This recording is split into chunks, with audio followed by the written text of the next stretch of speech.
Ya, dan pemirsa, untuk membahasnya kami sudah terhubung dengan peneliti ekonomi core Yusuf Randy Manilet. Halo, apa kabar Pak Yusuf? Kabar baik, Mas Hilman. Ya, Pak Yusuf, BPS mencatat ekonomi tumbuh 5,29%, bahkan melampaui ekspektasi pasar. Tetapi motor terbesarnya justru berasal dari konsumsi pemerintah yang melonjak 16%. Di sisi lain juga konsumsi rumah tangga dan sektor manufaktur justru melambat. Membaca data ini, siapa sebenarnya yang menikmati pertumbuhan ekonomi ini, Pak? Ya, pertama tentu kita mengapresiasi dulu bahwa pemerintah dapat mendorong pertumbuhan ekonomi di kuartal kedua kemarin relatif lebih tinggi ya dibandingkan ekspektasi dan juga konsensus ekonom dan analis.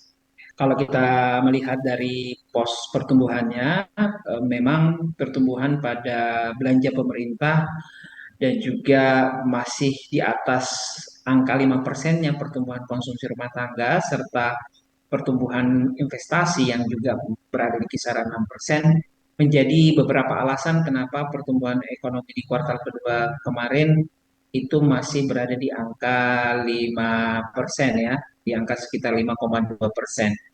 Nah, tetapi juga kita perlu mencatat beberapa hal. Yang pertama, kalau kita lihat dibandingkan pertumbuhan di kuartal pertama, ini memang mengalami perlambatan dan saya kira perlambatan ini menjadi bisa diterima karena seperti yang kita tahu di kuartal kedua ini eh, dorongan dari aktivitas yang sebelumnya bisa mencatatkan pertumbuhan ekonomi yang tinggi seperti di kuartal pertama seperti misalnya faktor dari Lebaran dan juga Ramadan itu sudah tidak muncul lagi di kuartal kedua. Lalu kalau kita bicara tekanan, saya kira tekanan eh, untuk mencapai pertumbuhan ekonomi di kuartal kedua kemarin juga cukup menantang ya karena kalau kita perhatikan angka untuk inflasi itu relatif mengalami kenaikan di kuartal kedua plus ada faktor dari pelemahan nilai tukar rupiah yang juga ikut mendorong kenaikan harga produksi dan juga akhirnya mempengaruhi kenaikan inflasi secara umum gitu. Jadi saya kira ini menjadi wajar kemudian kenapa mengalami perlambatan. Nah, di luar itu saya kira kita juga perlu menelisik ya. Tadi disebutkan bahwa untuk sektor pertumbuhan ekonomi kita masih ditopang pertumbuhan dari sektor industri manufaktur. Kalau kita lihat memang pertumbuhan industri manufaktur itu cukup positif, hanya memang ini relatif di bawah angka pertumbuhan ekonomi nasional. Jadi kalau kita bicara angka untuk mencapai pertumbuhan ekonomi yang stabil, terutama kalau kita bicara angka eh, periode jangka menengah hingga panjang, saya kira angka pertumbuhan manufaktur yang kita capai terutama di kuartal kedua ini masih perlu ditingkatkan kembali gitu ya karena angka pertumbuhan ini relatif lebih kecil, kemudian juga di bawah angka pertumbuhan ekonomi nasional sehingga kalau kita ingin mendorong atau mencapai target pertumbuhan ekonomi katakanlah di atas 5% atau bahkan di atas 6%, maka ini perlu ditingkatkan pertumbuhan ekonomi terutama dari sektor industri manufaktur itu sendiri gitu ya. Jadi eh, kita berbicara konteks untuk mendorong pertumbuhan ekonomi dalam jangka menengah hingga panjang di atas 5%. Nah, hal lain yang juga kita perlu cermati sebenarnya terkait dengan konsumsi rumah tangga. Jadi meskipun konsumsi rumah tangga capaian yang cukup positif, terutama di kuartal kedua, namun kalau kita bandingkan dengan data-data lain, seperti katakanlah misalnya data keyakinan konsumen ataupun ekspektasi konsumen dalam beberapa bulan ke depan itu juga mengalami hal yang tidak konsisten gitu ya. Seperti misalnya data indeks keyakinan konsumen yang relatif masih berbeda antar satu kelompok golongan pendapatan sehingga bukan tidak mungkin meskipun pertumbuhan konsumsi rumah tangga ini terjadi tetapi dia banyak ditopang oleh kelas kelompok pendapatan atas. Sementara kelompok pendapatan menengah ke bawah itu pertumbuhannya juga masih relatif tertahan. Nah, ini kalau kita bicara konteks ekonomi dalam jangka sekali lagi jangka menengah hingga panjang ini juga perlu menjadi catatan tersendiri ya. Karena bagaimanapun juga kelompok kelas menengah ini merupakan kelompok yang secara jumlah paling banyak sehingga kalau kita ingin mendorong pertumbuhan ekonomi yang positif dan lebih tinggi, tentu kelompok ini tidak boleh dilupakan. Saya kira itu beberapa catatan yang perlu kita sampaikan di balik capaian positif yang didapatkan pemerintah untuk angka pertumbuhan ekonomi di kuartal kedua ini, Mas Ilman. Ya, seberapa sehat pertumbuhan ekonomi jika kontribusi terbesar justru berasal dari stimulus fiskal, bukan peningkatan aktivitas sektor swasta maupun daya beli masyarakat, Pak Yusuf? Sebenarnya kalau kita bicara dorongan pertumbuhan ekonomi, sektor APBN atau sektor fiskal lumrah digunakan untuk menstimulasi perekonomian ya. Artinya tidak hanya Indonesia, tetapi juga di negara-negara lain. Nah, eh, hanya saja kalau kita bicara konteks APBN kita, terutama dalam beberapa tahun terakhir, ada beberapa resiko yang menurut kami perlu diperhatikan. Kalau kita lihat misalnya defisit anggaran kita di beberapa tahun ke belakang itu kerap kali mengalami peningkatan dan peningkatan ini tidak lain karena dorong kebutuhan belanja itu belum mampu dikompensasi penerimaan.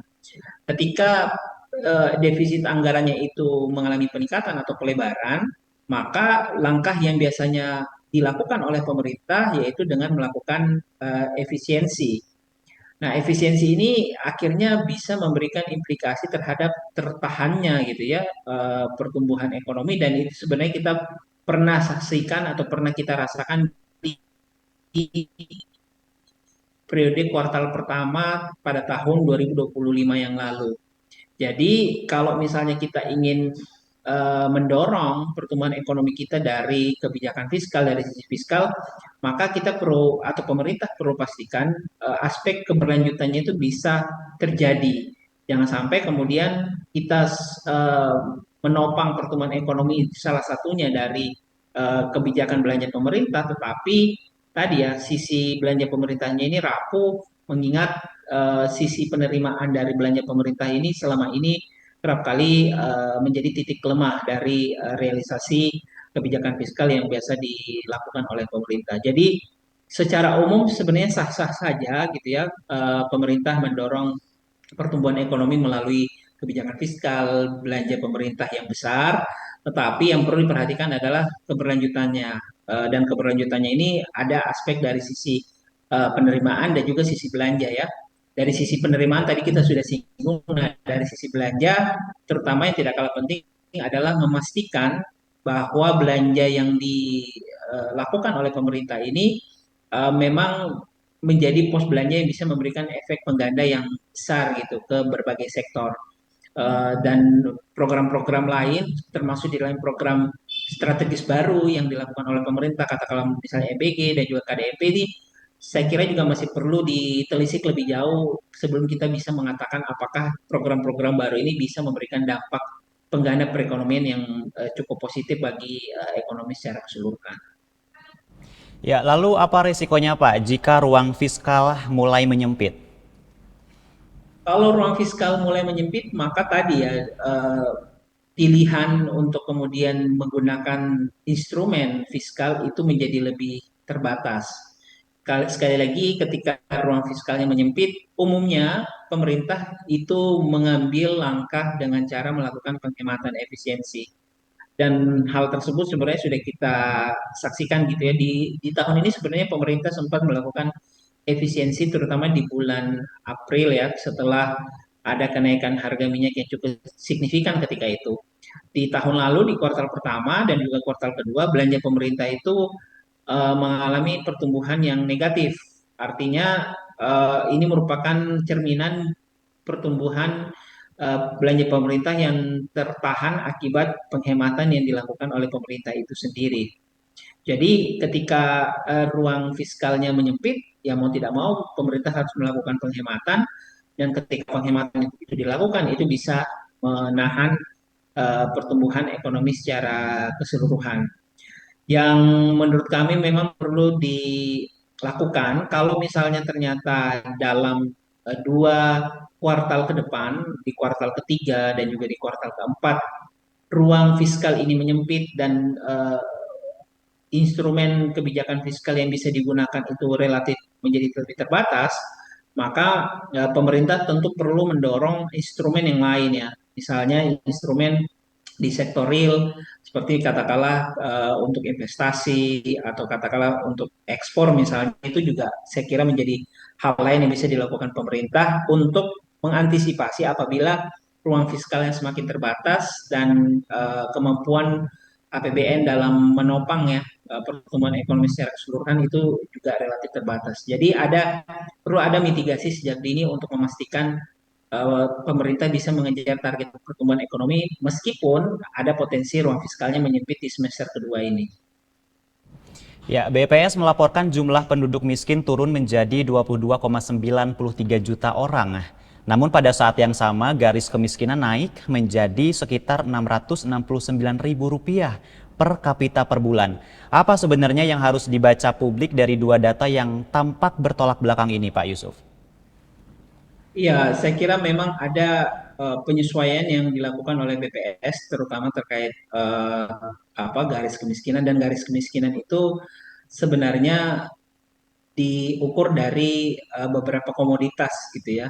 Artinya kalau misalnya ternyata kemiskinan turun dan garis kemiskinannya itu naik, ada kemudian kelompok yang kesejahteraannya itu mengalami perbaikan gitu ya. Jadi dia tidak terklasifikasi untuk bisa masuk ke dalam kelompok miskin yang dikategorisasi oleh BPS.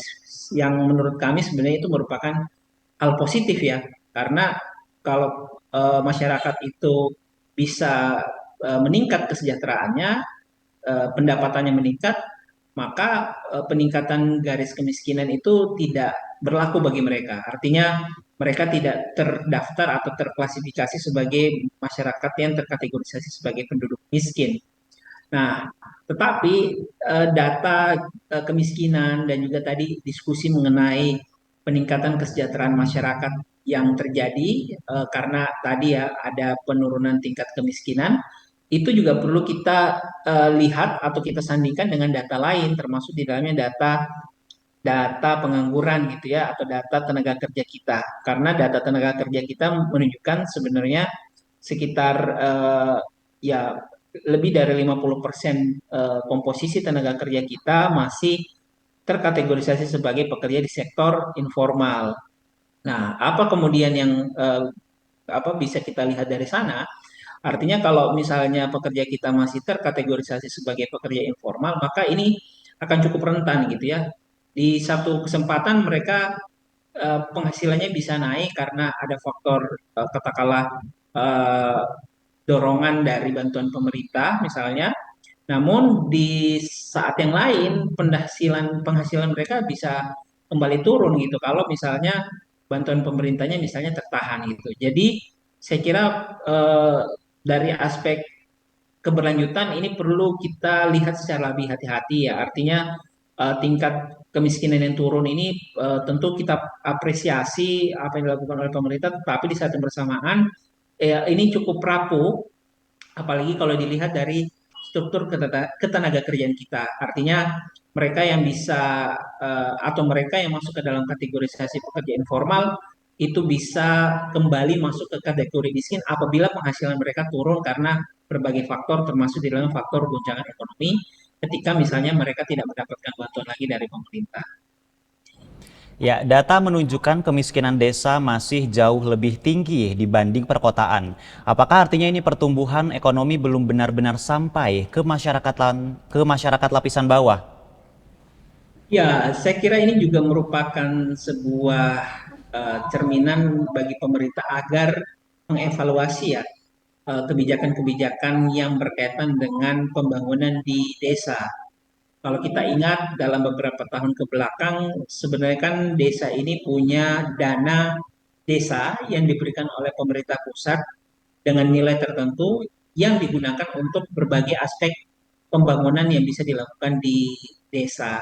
Tapi seperti yang kita tahu, sekitar atau mungkin 2 tahun terakhir ini, dana desa itu merupakan salah satu komponen yang masuk kategori diefisiensikan oleh pemerintah.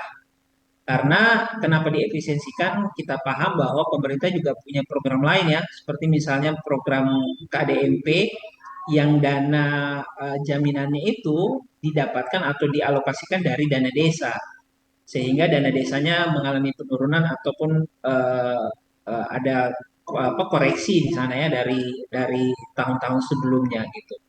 Jadi kalau kita kaitkan dengan tadi ya data tingkat kemiskinan di desa, tentu ini menjadi semacam alarm karena di di depan atau beberapa uh, kuartal ke depan dana desa ini masih akan kemudian si balik koreksi gitu ya, karena pemerintah sekali lagi akan menggunakan dana tersebut untuk pos lain yang ingin dibelanjakan terutama di semester kedua ini. Nah, kalau seandainya itu dilakukan, maka pemerintah juga perlu mengkompensasi penurunan dana desa dengan kebijakan lain agar tingkat kemiskinan di desa yang tinggi ini tidak kembali mengalami peningkatan pada next semester atau di semester kedua ini.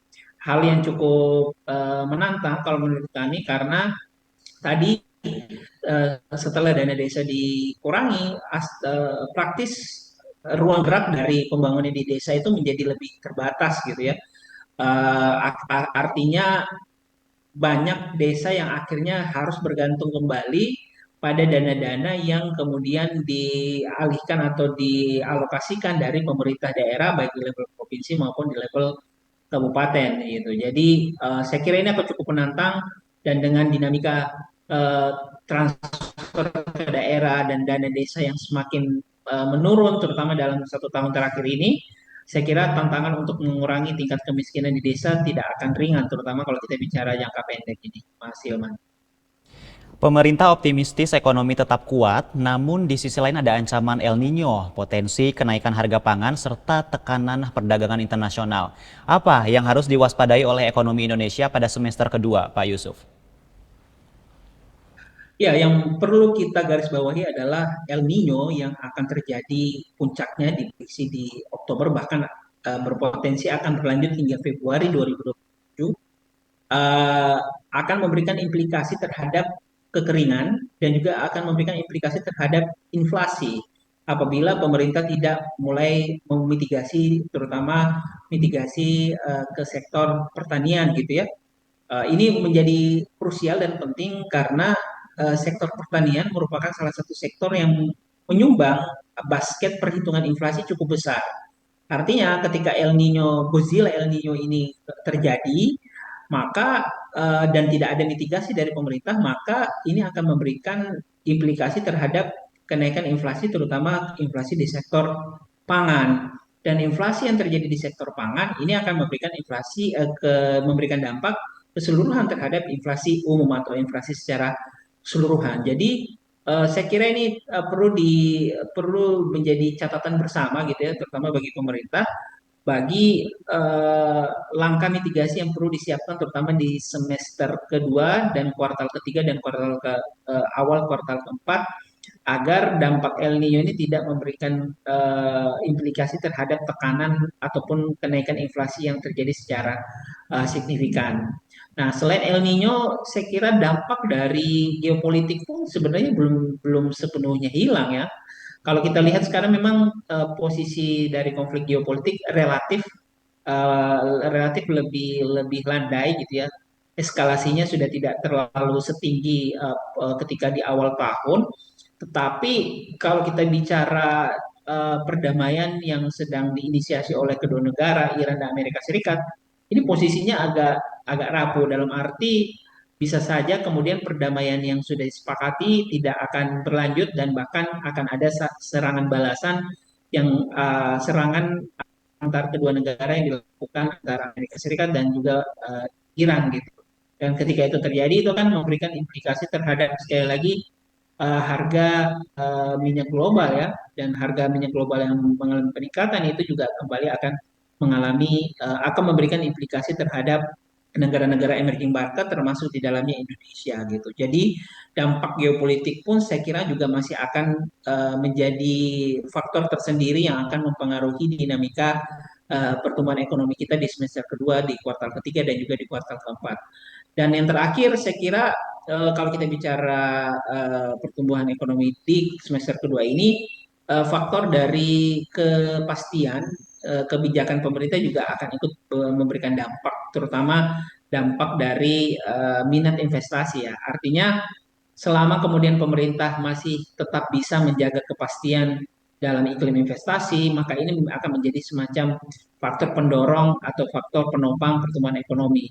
Sebaliknya, kalau seandainya pemerintah ternyata tidak mampu memberikan kepastian dari kebijakan-kebijakan yang dikeluarkan, ini juga akan menjadi tambahan list tekanan yang bisa menahan target pertumbuhan ekonomi terutama di semester kedua ini. Jadi saya kira itu beberapa tantangan yang kita cermati secara bersama, perlu dilihat oleh pemerintah terutama dalam mengejar target pertumbuhan ekonomi di semester kedua ini, Mas Ilman. Ya, menuju peringatan HUT ke-81 RI tentu ini menjadi refleksi penting saat pertumbuhan ekonomi tinggi. Namun ketimpangan makin tinggi. Lantas Indonesia sebenarnya merdeka untuk siapa, Pak Yusuf? Ya, saya kira ini catatan yang perlu kita eh, cermati secara bersama ya, di mana pertumbuhan ekonomi yang terjadi belum sepenuhnya bisa menekan angka ketimpangan antar kelompok pendapatan. Artinya ada beberapa pekerjaan rumah yang masih perlu dilakukan pemerintah untuk mendorong kualitas dari pertumbuhan ekonomi yang terjadi. Apa saja pekerjaan rumah tersebut? Salah satu yang paling terlihat adalah memastikan pertumbuhan ekonomi ini bisa mendorong terciptanya lapangan kerja yang berkualitas. Lapangan kerja berkualitas ini yang sifatnya formal, sifatnya bisa mendorong peningkatan skill dalam jangka panjang, sifatnya bisa mendorong peningkatan upah atau kesejahteraan dalam jangka panjang. Harapannya dengan mendorong penciptaan lapangan kerja yang berkualitas, ini bisa kemudian mendorong peningkatan kesejahteraan yang juga lebih baik. Dengan peningkatan kesejahteraan lebih baik, maka gap ketimpangan antara si kaya dan si miskin itu juga bisa dikurangi secara bertahap. Di saat yang bersamaan, kita juga perlu melihat bagaimana langkah-langkah pemerintah dalam mendorong pertumbuhan ekonomi. Apakah ini sudah menyasar kelompok yang membutuhkan, apakah ini juga sudah menyasar pada kelompok atau daerah yang membutuhkan, itu juga saya kira menjadi refleksi tersendiri ya, terutama kalau kita bicara bagaimana pertumbuhan ekonomi di daerah, di beberapa daerah terutama yang sebenarnya mereka bisa mencatatkan pertumbuhan yang tinggi, tetapi di saat yang bersamaan mereka kesulitan untuk memenuhi biaya operasional dari pemerintahan mereka itu sendiri. Jadi refleksinya tadi ya masalah penciptaan lapangan kerja yang berkualitas, dan itu bisa terjadi kalau pemerintah bisa mendorong pertumbuhan ekonomi berkualitas.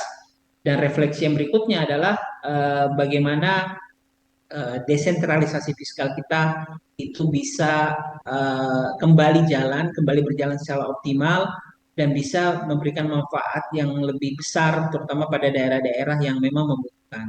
Saya kira itu beberapa refleksi yang saya perlu sampaikan gitu ya dalam konteks uh, perayaan kemerdekaan Indonesia di 81 tahun ini, Mas Hilman. Ya, baik, terima kasih banyak Pak Yusuf untuk waktu dan diskusinya di Prime Report kali ini. Sukses dan sehat selalu, Pak. Terima kasih.